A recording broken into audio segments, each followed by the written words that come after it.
Round. Race 1 gets underway. Tom Sykes with a decent jump. He tries to switch across.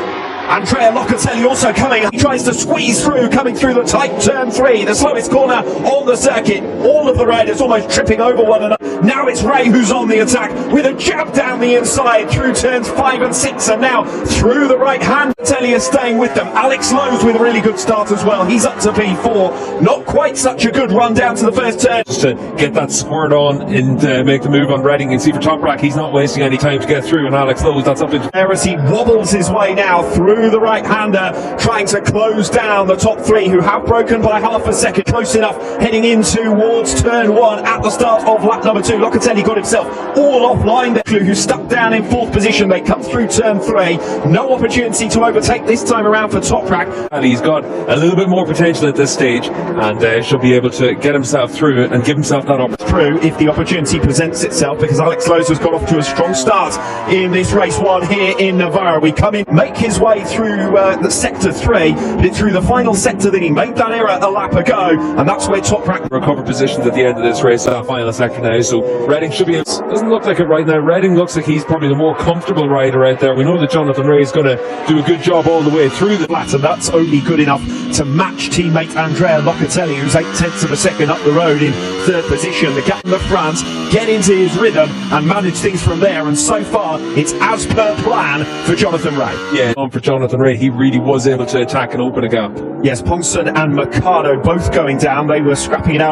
Coming from behind and loses the front and then takes down Ponson. We saw Ponson there, it looked like his leathers were down as well. Its conclusion, Jonathan Ray out in front ahead of Scott Redding. 0.2 of a second now is the gap. Rest ahead of Redding in second. Green on red. The fight we saw throughout the 2020 campaign. Less than 0.2 of a second. Look very much as though Scott Redding is the man with the momentum at this stage. Yeah, it's only a matter of time before Redding's going to be in a position to... Lines there as they came through turn 5. It's something that is faster than Jonathan Ray by 0.2 of a second a lap, and he is through at the start of engineers. Can Jonathan Ray find his way to the front for a second time in this race 1? I think the one thing is that Reading looks that much. It is through there how easy it is to make a mistake. This could be one of those moments where discretion's the better form of valor for Jonathan, who's now relegated to P2, and RAZGATLIOGLU, who's still out of the podium positions at present, albeit with Jonathan Ray very seconds down the road, and TOPRAK RAZGATLIOGLU still that gap at 0.7 to Locatelli. Need to clear Locatelli pretty quickly, because he'll need to keep an eye on Jonathan Ray in case Ray's pace drops off.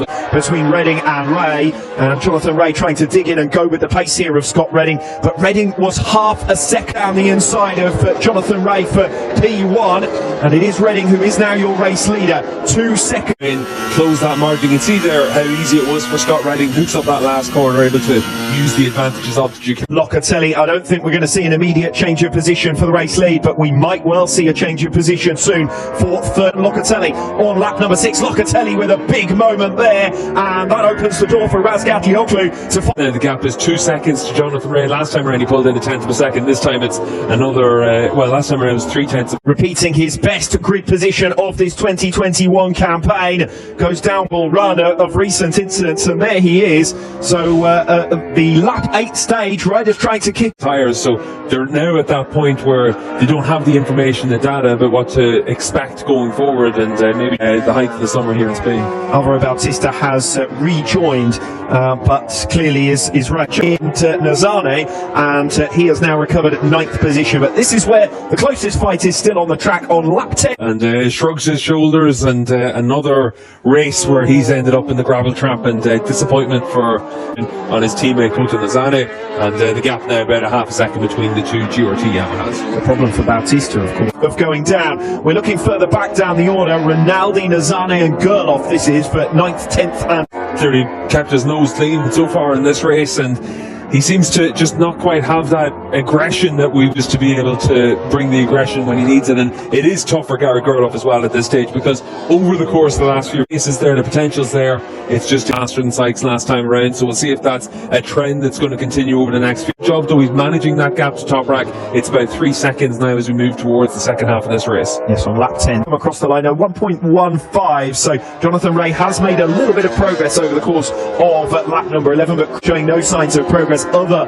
than when RAZGATLIOGLU made that error and dropped half a second or so through the first between the 22 and the 66, and it could now well be about Michael van der Mark trying to hunt down off by two riders at the same time. Wonder whether that was a mistake from Rinaldi, because he was half a second clear of able to pick off his teammate now and then start to close down the gap on Axel Bassani. Bassani about 3 seconds up the road. Can't quite get there. Rabat has enough speed to hold on for what is now 12th position, 13 and 15. Gerloff was all over the back of Nazane. Still the case on lap 13 as the race lead. He's got the pace advantage. He was faster by a fraction last time around, and he makes his move into turn number 1. So yeah, that looks like it might be Jason Uribe that's gone down there, and we'll double check who that is. It's down to turn 9. Let's see if this is the mistake from Jonathan Ray down in towards a big moment for Ray. We saw him have a... Do you know what? You haven't got the pace to go with Scott Redding here today. Redding now 1.7 seconds clear. Ray again fractionally 69.259 for Toprak. And now his advantage over Andrea Locatelli that was comfortably up as they are at present. Coming into this round, it was Yamaha, Kawasaki, Ducati in the manufacturer standing, so shows just how quickly it can change. 2021 Motul FIM Superbike World Championship. We enter lap 15 of race 1 here. Out of the way there, that's Uribe, who we saw going down earlier on in this race, and Jonathan Ray just making up in 2021 is a bit of a quieter one. Yeah, very different race than we've had at times through the course of this season. You're being chased down by TOPRAK RAZGATLIOGLU, just a little bit wide in a few corners, and suddenly you lose all your momentum. For the riders out there, it's going to be like trying to time trial yourself to avoid making mistakes. Through turn 3, the slowest corner on the circuit. There, you're then starting to build up your speed through 4 and 5. This is the section then that really exciting to get the most out of their package.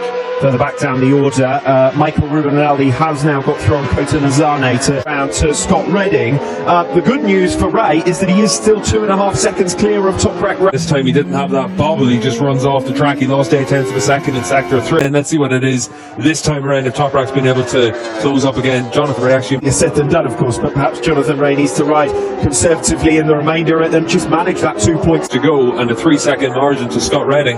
You've got to just take that approach and just work your way through on the basis of your pit board back. But as it is right now, the battle is with Toprak in terms of those top 2 in the standings.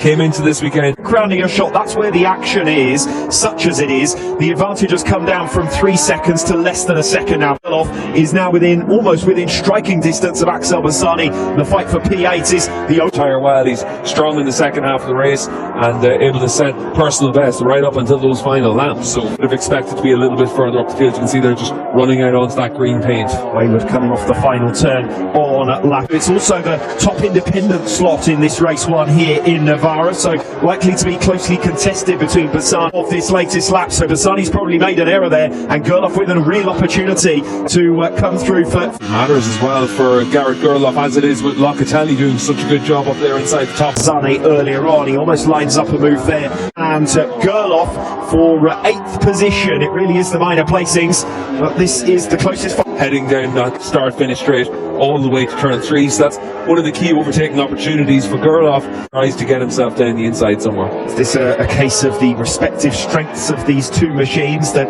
it's perhaps do anything too aggressive given the reputation he's been building for himself in recent rounds? I think it's more just to put yourself into those right positions, or you need to be a little bit opportunistic like Toprak was at the... Down in 8th position at the moment, Axel Bassani versus Garrett Gerloff, the remaining position to be settled really as Scott Redding, your race leader. Yeah, a lap and a half to go now for Scott Redding as he comes down in towards turn 5, so he'll be counting much in control right now. Jonathan Ray is going to be pretty pleased with this as well, though. 20 points extends his championship lead over Toprak RAZGATLIOGLU. Yamaha rider in this race, he is still very much set for a podium finish, but Toprak, based on the performance Yamaha has had that edge. We saw that they were all inside the top 5 with Gerloff.